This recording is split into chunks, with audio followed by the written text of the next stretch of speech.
Hello everyone. ये chemical equation का lecture 3 है। इसमें हम पढ़ेंगे डिस्प्लेसमेंट रिएक्शन। डिस्प्लेसमेंट रिएक्शंस क्या होती हैं? ये वो रिएक्शंस होती है, एक डिस्प्लेस कर देना मतलब एक की जगह पे दूसरा चले जाना। वो कौन जाएगा?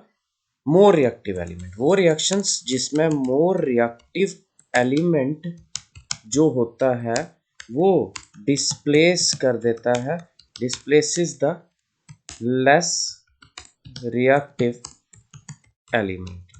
तो ये होती हैं डिस्प्लेसमेंट रिएक्शंस। क्या होती हैं? जिनमें ज़्यादा रिएक्टिव एलिमेंट जो होता है वो डिस्प्लेस कर देता है लेस रिएक्टिव एलिमेंट को। अब हमें ये रिएक्टिविटी कैसे पता चलता है कि कौन सा ज़्यादा रिएक्टिव है, कौन सा कम रिएक्टिव है? तो उसके लिए ये ऑर्डर है। तो सबसे ज़्यादा जो होता है, ऐसे अगर देखा जाए, ओवरऑल देखा जाए, तो लिथियम को हम बोलते हैं सबसे ज़्यादा रिएक्टिव होता है।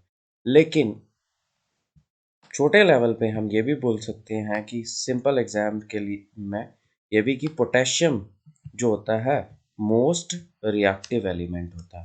लेकिन अगर चॉइस में क्या दिया है, लिथियम दिया है, तो फिर आपने लिथियम को ही टिक करना है।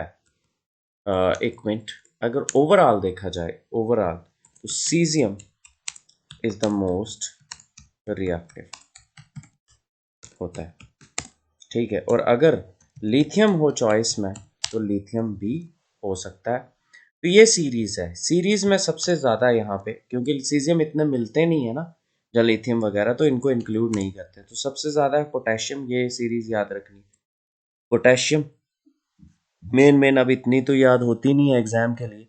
तो मेन क्या है? पोटेशियम आ गया, फिर सोडियम आ गया, फिर कैल्शियम आ गया, फिर मैग्नीशियम आ गया,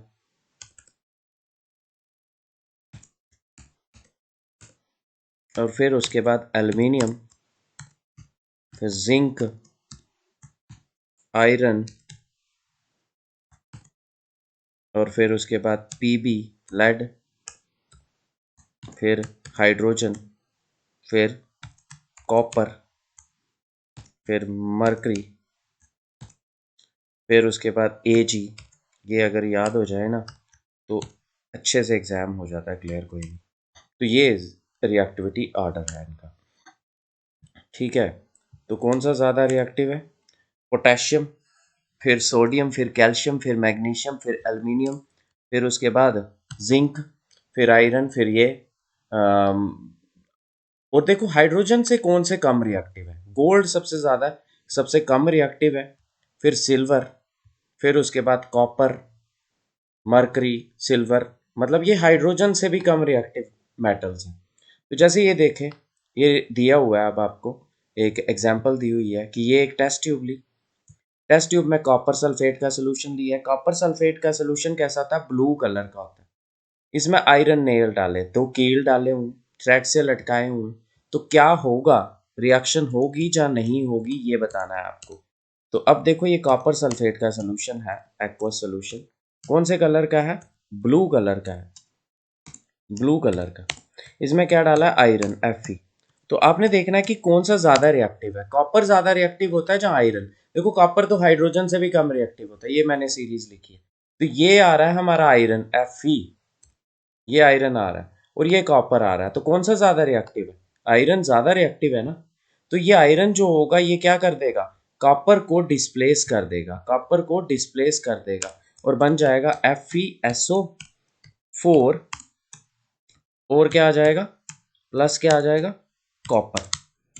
ठीक है, तो FeSO4। पहले इसका कलर कैसा था? कॉपर सल्फेट का अपना कलर कैसा होता है? कॉपर सल्फेट का कलर होता है ब्लू। पहले इसका कलर ब्लू था। ये जो सोल्यूशन था ये कैसे कलर का होगा? ब्लू कलर का होगा। और बाद में ये कलर कैसा हो जाता है? Green. Ferrous sulphate green colour का होता है। अब आपको एक और रिएक्शन पूछता हूं मैं। ये रिएक्शन हो जाएगी कॉपर सल्फेट। कॉपर सल्फेट का कलर कैसा होता है? ब्लू। जिंक, जिंक का कलर होता है वाइट। क्या ये रिएक्शन होगी? अब आपने देखना है कि कॉपर कॉपर में से और जिंक में से कौन ज्यादा रिएक्टिव होता है। तो ये तो मैंने बताया आपको कि कॉपर जो होता है वो हाइड्रोजन से भी कम रिएक्टिव होता है, जिंक ज्यादा, जिंक तो आयरन से भी ज्यादा रिएक्टिव होता है। तो देखो यहाँ पे पहले जिंक है फिर आयरन है और फिर कॉपर, तो बड़ी बात की बात है। तो ये रिएक्शन भी हो जाएगी, क्या बन जाएगा इसमें, इसमें बन जाएगा जिंक सल्फेट प्लस कॉपर। तो ये ना आप जादू टाइप में जादू भी देखते हो, जो मैजिक वगैरह, पहले कोई ब्लू सोल्यूशन उसमें कुछ डाल दिया तो वो कैसा हो जाता है, वाइट हो गया। आप बोलोगे ये क्या हो गया, ये तो मैजिक हो गया। एक्चुअली मैजिक नहीं हो रहा होता, वहाँ पे क्या हो रहा होता है, केमिकल रिएक्शन हो रही होती है। तो ये पता चलेगा आपको कि रिएक्शन, जैसे ये रिएक्शन है Fe2O3 और Al2O3 प्लस Fe, इधर क्या हो रहा है, ये Fe की जगह क्या जा रहा है, Al जा रहा है ना। तो Al क्या है, Al Fe को डिस्प्लेस कर रहा है, उसकी जगह जा रहा है। ठीक है, ये क्वेश्चन पूछा हुआ है कि ये कौन से टाइप की रिएक्शन है। तो ये कौन से टाइप की रिएक्शन है, डिस्प्लेसमेंट, कॉम्बिनेशन है, डबल डिस्प्लेसमेंट है, डीकम्पोजिशन है, डिस्प्लेसमेंट। ये डिस्प्लेसमेंट आप देख भी लो यहाँ पे Fe और Al में से सबसे ज्यादा रिएक्टिव कौन सा लिखा है सीरीज में, पोटेशियम है, फिर सोडियम है, फिर कैल्शियम है, फिर मैग्नीशियम है, फिर एल्यूमिनियम। ये एल्यूमिनियम है, ये एल्यूमिनियम दिया है और ये आयरन है। तो कौन ज़्यादा रिएक्टिव है, ये एल्यूमिनियम है और ये आयरन है, एल्यूमिनियम ज़्यादा रिएक्टिव है। ठीक है, तो ये भी ज़्यादा, ये भी रिएक्शन हो जाएगी। तो ये कौन से टाइप की रिएक्शन है, ये रिएक्शन है डिस्प्लेसमेंट रिएक्शन। ओके, नेक्स्ट है क्वेश्चन आ जाता है, what happen when dilute hydrochloric acid is added to iron filings. तो इसकी रिएक्शन देखते हैं, क्या बोल रहा है ये कि आयरन फीलिंग्स, आयरन के पीसेस लिए हैं, आयरन हो गया Fe। ठीक है, इसमें क्या ऐड कर रहा है HCl। ठीक है, ये रिएक्शन लिख रहे हैं हम, रिएक्शन लिख रहे हैं Fe प्लस HCl। तो अब आपने रिएक्शन में ऊपर ये देखना है, क्या ये Fe ज्यादा रिएक्टिव होता है या H ज्यादा। देखो H से कम रिएक्टिव, ये सीरीज दोबारा से जा रहे हैं, H से कम रिएक्टिव कॉपर है, मरकरी है, सिल्वर है, गोल्ड है। ठीक है, लेकिन आयरन तो ज्यादा रिएक्टिव है, लेस रिएक्टिव है कॉपर, मरकरी, सिल्वर और गोल्ड। आयरन ज्यादा रिएक्टिव है, तो क्या हो जाएगा, ये डिस्प्लेस कर देगा। इसने कोई बोला नहीं है कि बैलेंस करके लिखो आपको रिएक्शन, आप लिखो, बन जाएगा FeCl2, FeCl2 प्लस H2। तो मतलब कौन सी गैस निकलेगी, एफ हाइड्रोजन गैस निकलेगी। ये भी क्या है, डिस्प्लेसमेंट रिएक्शन है। Fe को डिस्प्लेस कर दिया, Fe ने डिस्प्लेस कर दिया H को, H की जगह चले गया Fe। तो कौन सा, hydrogen gas and iron chloride are produced. तो ये भी कौन सी रिएक्शन होगी, डिस्प्लेसमेंट। अब ये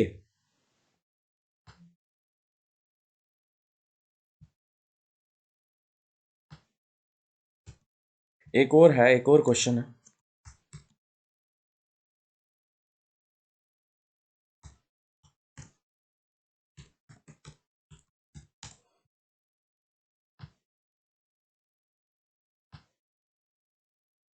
ये क्वेश्चन है कि Mg+2HCl, Mg+2HCl और gives us MgCl2 plus hydrogen. ये कौन सी रिएक्शन है, यहाँ पे क्या हो गया, Mg ने H को डिस्प्लेस कर लिया।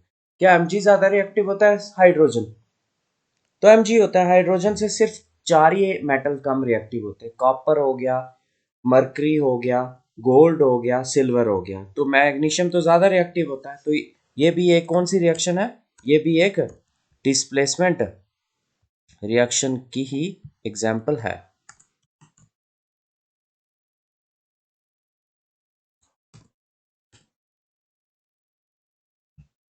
ये कौन सी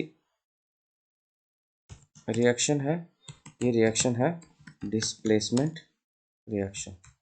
डिस्प्लेसमेंट रिएक्शन होती है वो रिएक्शन जिसमें एक ज़्यादा रिएक्टिव एलिमेंट जो होता है वो डिस्प्लेस कर देता है लेस रिएक्टिव। अब एक क्वेश्चन है,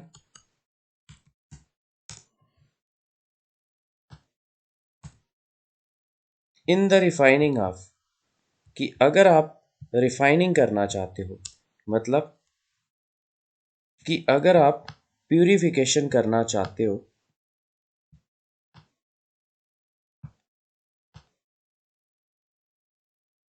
in the refining of silver, silver की रिफाइनिंग करना चाहते हो फ्रॉम सिल्वर नाइट्रेट, तो क्या रिएक्शन इन्वॉल्व होगी उसमें, आपको रिएक्शन बतानी है, कौन सी रिएक्शन इन्वॉल्व होगी इसमें। तो देखो सिंपल सा है कि आप क्या करना चाहते हो, रिएक्शन कौन सी इन्वॉल्व होगी। तो सबसे पहले हम लिखेंगे यहाँ पे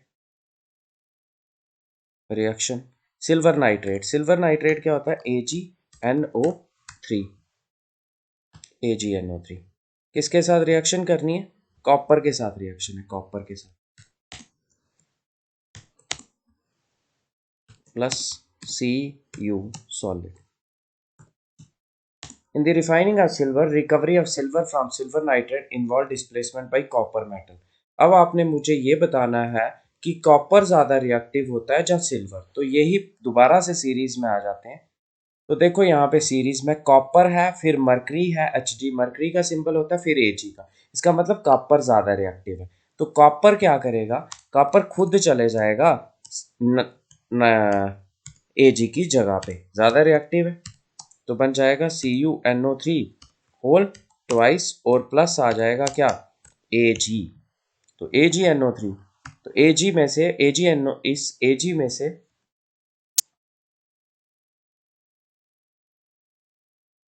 इस Ag में से और कॉपर में से हमने देखा कि कौन ज़्यादा रिएक्टिव है, कॉपर ज़्यादा रिएक्टिव है, इसलिए कॉपर चले गया उसकी जगह और बाहर निकल गया क्या, सिल्वर। तो सिल्वर की रिफाइनिंग के लिए ऐसे क्वेश्चन इसमें ये बनेगा कि सिल्वर की रिफाइनिंग के लिए, लास्ट में लिखा है सिल्वर, सिल्वर की रिफाइनिंग के लिए आप कौन सा मेटल यूज कर सकते हो, तो कॉपर होगा, आयरन होगा, जिंक होगा, इनमें से कोई भी एलिमेंट जो इससे पहले आते हैं वो सारे एलिमेंट्स आप यूज कर सकते हो। तो ये थी, इसी तरह से ये तो हमने अभी पढ़ी एक्टिविटी सीरीज मेटल्स की। तो अगर आपको मेटल में पूछा जाए कि सबसे ज्यादा रिएक्टिव कौन सा होता है, अगर चॉइस में कौन सा दिया होगा, सीजियम दिया होगा, तो आपको सीजियम को टिक करना है, और अगर लिथियम भी हो तो लिथियम को, अगर दोनों लिथियम सीजियम दोनों तो तब आपको लिथियम को टिक करना है, और अगर ना लिथियम है ना सीजियम है तो फिर आपको के किसका सिंबल है, पोटेशियम को टिक करना है। इसी तरह से अगर नॉन मेटल पूछा जाए, the most reactive non metal पूछा जाए, अब ये क्वेश्चन है कि the most reactive non metal is, तो उसका आंसर रहेगा आपका फ्लोरीन। फ्लोरीन जो है ये सबसे ज्यादा मोस्ट रिएक्टिव क्या है, नॉन मेटल्स में आता है। मेटल्स में कौन सा, पहले नंबर पे सीजियम, पहले नंबर पे लिथियम, अगर लिथियम चॉइस में नहीं हो तो फिर कौन सा लिखोगे आप,